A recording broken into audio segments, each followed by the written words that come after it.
This is the true story of how I eliminated fear of deadlines from my life forever. And if you listen to it, you'll learn how you can get rid of this too. All right, so I promised a story today.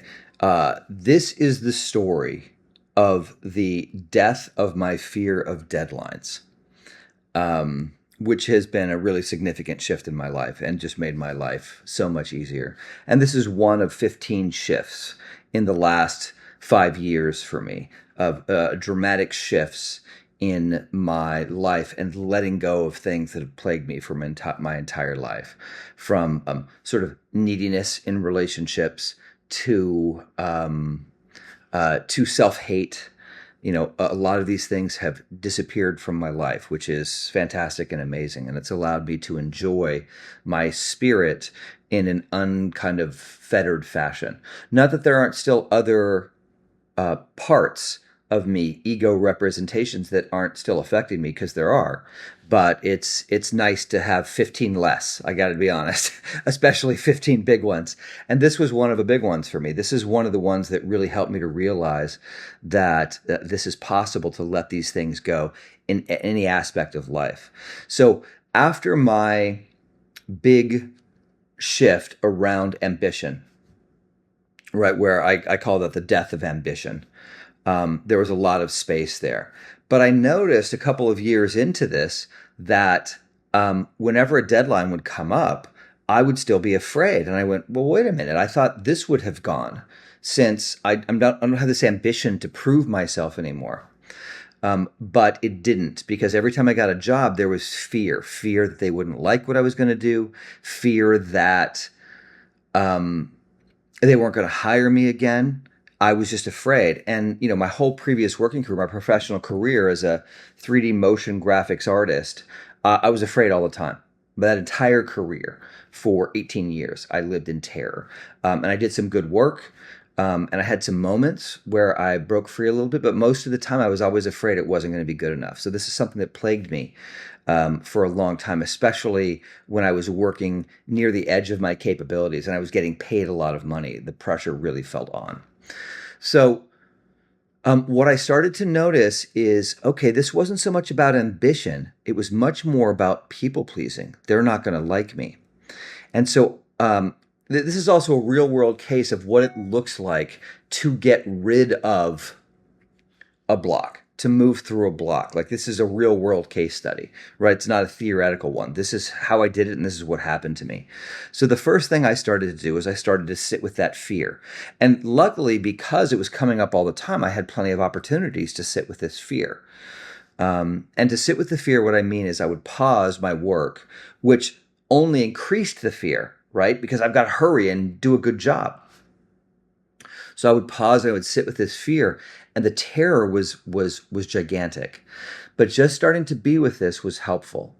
And what I started to see was there was a little kid in me that was afraid, and the sentence that it kept saying over and over again was, I can't do it. Now, this came for me in my life from having a very intelligent father who was a perfectionist, and so nothing I ever did was good enough. So I was terrified that I wasn't going to be able to please him. And so I would sit with this. And so I can't do it. I can't do it. I can't do it. And so, like I've taught in many cases, as I sit with this energy, it starts to dissipate. And I'm starting to be able to breathe in this situation. I'm starting to work through it. And the fear is starting to lessen a little bit. And this is something I stress with everybody, is don't try to have realizations. Don't try to think it through and figure it out, because those are kind of fake shifts. They're not helpful, but they're not the real thing. Because when you feel the feelings and when you really go through them, you will have all kinds of realizations that are meaningful. Realizations are a byproduct of really doing the work. So don't try to figure this out. Try to feel your way through it. So I felt my way through this, and what I discovered was that this little part of me that was so terrified, I called it my insane project manager. I realized that it only had one job, and its job was to be panicked. So when I would have a task, it would say, basically, it would just run around and it would go, this is not going to work. They're not going to like that. That's no good. You got to do something else. You got to work on this. And it was the worst project manager of all time. And I realized that it was kind of ironic that this part felt like it couldn't do it because it actually wasn't doing anything other than running around in a panic and kind of ruining everybody else's day. So when I saw that this scared child, its only function was to be terrified, is I said, sweetheart, I said, look, I said, you can take the rest of your life off. Between me and God and the adult part of me, we can handle whatever comes up. And so I started to do these jobs and I would sit with that fear and I would say, okay, you don't need to do anything here. So the antidote to this started to realize that the thing that thought it had to do so much didn't have to do anything. It was just a frightened child. And I could let it sit on the sidelines and I could say, hey, go play and do something else. Right. And I couldn't just say that to it, right? And expect that to work. I had to feel my way through it and see. And this part felt safe. And that's when everything started to shift. I started to get jobs and I would just do whatever I was going to do. I started to surrender and say, hey, if they hate it, they hate it. If they don't like it, they don't like it. And one of the other parts of this, and there's a really interesting story in the middle of this, as it was coming to a head. But one of the things I had to do was I had to stop believing in deadlines, right? My parts believed in deadlines, like believed in that thing, like if I don't cross the line in time, I'm going to be dead. That's how it experienced it. And I started to say to that part, it's like, look, deadlines aren't real, right? Because how many times in my life had I experienced a deadline that got moved? Or something was late and it wasn't the end of the world. So that was part of this journey too. And so on one particularly ill-fated day, I had this project due. And let me just pause here to say that I had always been somebody who was always behind schedule and always afraid and delivering things to the last minute and procrastinating and pushing things off to the last minute. So here I was doing this job, afraid, but I was starting to work with these energies. And I had this project. I was supposed to be due for a screening where we had to show this. And I was supposed to meet my client there at a certain point. And it dawned on me, it's like, I'm not going to be able to get this done in time before I leave. And so I had to like hook up a power inverter, put it in my car, plug my laptop in, and I was rendering the project while I was driving there. And I was running a half hour late. So it's like, I'm going to be in big trouble. And so here's the sort of key moment in all of this. This was the moment that kind of changed everything, right? This was this crisis moment that I walked through more consciously than I had before. And I started to realize the folly of all of my panic and all of my fear. So here I was a half hour late rendering while I was driving and my client calls me. And so I checked in and I said, should I answer this call? And I got a very clear no. So I kind of did two-way prayer on the fly. And the answer I got was no. And then here's the thing that I did that was the most significant thing in all of this. I paused and I asked that voice inside me. I said, am I okay right now? Because outwardly I was having a huge panic. Like I was terrified. I was going to get fired and all of this stuff. And I said, am I okay right now? And the answer that came back was 100% clear. In my body, I could feel like everything is fine. Okay, so now I'm off to the theater and, they're expecting this file to be delivered and ready to go. So I'm just breathing and I'm connecting to this feeling of I'm okay. And I'm not answering my client's phone call, right? Which in my mind is like, this is the worst thing you could do. And so,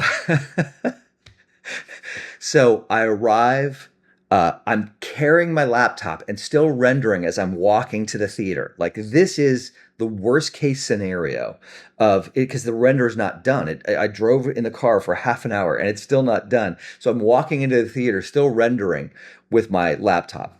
So I arrive and this is where the whole illusion of like, I'm in really big trouble starts to unfold or starts to fall apart, disintegrate. So I arrive there and nobody's expecting me. They're running around. Everybody's trying to do their thing. Everybody else is behind schedule. And so I show up and they're not like waiting for me or anything. They walk up and I have to go like talk and find people and find the person that I need to speak to. And so the thing finishes rendering, and then I sort of hand him the file, and there's all sorts of problems on their end, right? It's like, oh, this is not the right format, and this, and this, and so I render another version. I do all this, and about a half an hour later, my client shows up, right? And he doesn't even know that I was late. He's like, "How's it going?" And I go, "Good." And he's like, "Great." And I tell him what's going on. We're working all through it. The whole thing was nothing. But my mind had me in such a panic that I thought my life was ending, right? I thought this was the end of everything. And of course, when I checked in and I saw inside, it's like, no, this is not the end of everything. It's not the end of anything. Everything's fine. And everything was fine. And nobody was bent out of shape and nobody was even mad. And I was okay, and that was the truth, and everything came out fine. The project got delivered. And I don't know if it was from that point, but that was certainly the most significant aspect in the whole journey. And it was, if it was either right after that or shortly after that. I don't think it was right after that because it took me a while to continue to work through this stuff. But I stopped believing in deadlines in the same way. And now I just don't take deadlines seriously. And it's completely changed the way that I work. And this is what's miraculous. Now I just work when I feel like it. I just, and somebody says, "Hey, I need this," and it's like, okay. And the next day, if it's supposed to happen, I'll sit there and go, "Do I want to work on it?" Sometimes I'll work for like 3 minutes and be like, "Eh." And here's the irony. This is the irony. Everything gets done faster and more on time than it ever did before, because my fear is not creating the crises that it used to. This is the miracle. And so now I'm this more on time person than ever, and I'm disregarding deadlines and all that stuff to the nth degree because there's this feeling of safety inside of me, and this feeling of safety is creating these new circumstances. This is what I'm talking about. Everybody thinks, oh, it's the real world. It's the real world. You've got to do it. There is no real world. There's where is your consciousness at? Where is your consciousness at? What is your consciousness creating, right? This is really the thing. And so this is why I only work on my consciousness now, because when I get my consciousness straightened out, it straightens out my life. My life becomes easy. I have to be honest with you. I'm almost embarrassed to admit it, but it's like I lead a life of near luxury. It's like I work, but only sort of kind of a couple, 3 hours a day kind of thing, and it's just all kind of easy. It's miraculous. And these are because the changes I've made inside, and so I wish this for you. Like if you haven't, if you haven't tasted some of this in your life and you haven't seen this, then you owe it to yourself to start to investigate this. And some of the ways to investigate this, first, I have a free community. So you can sign up and it's free. And I've got over a dozen classes that deal with these kind of things. And some of the ones to look out for that I always point out is there's one on creating habits, which is kind of the introductory one in the community, which focuses on the gentleness of our community and how to start to change your life in small ways.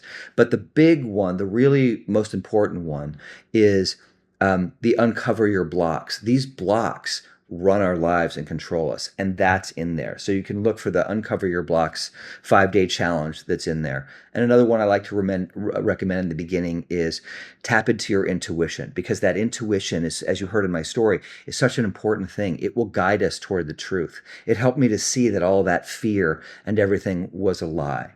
And of course, I do one-on-one coaching. So if you want to schedule a free introductory session with me, it's like a half-hour session, and I will help you. Usually within 5 minutes, I can find your biggest block in your life. And my biggest skill is to help people touch these pains inside of themselves that it might take them years to get to, because their nervous system is trying to avoid those feelings, right? So you can kind of see what that's all about. And then I have a small group workshop. If one-on-one coaching isn't for you, this small group workshop is a great way to sort of uncover your blocks, and with 3 other people, meet 4 times a month and start to really undo that. We've had people who have undone one of their biggest pains inside a month, and some people quicker. I mean, it's all pretty extraordinary. All this stuff is, it's really miraculous. I'm not going to lie. It's just it's and I was lucky to be shown this. And the way that I was shown this was through my own pain and suffering, and I was taught that it's like, oh, I don't have to fight all these fears and emotions anymore. So any of this sounds interesting to you and you want to hear more, go down in the comments. All the links are there to my free community, to booking a one-on-one session. Also, please like and subscribe, right? So that I know what you like and what you want to hear more about. And it helps the channel get out to you, helps me to create more videos and get out to more people. So I hope this story, this very real world story, inspires you to start to say, hey, there are things going on in my life where I feel stuck and I feel blocked. And I want that to change, and I believe that it can change, because that's the one thing I can tell you is I haven't ever seen anything that this doesn't work on. Because what's our real problems come from these childhood blocks and fears that trap us in our adult lives. Extraordinary. Thanks for listening to my story. I hope it was somewhat entertaining and illuminating, and I'll talk to you soon.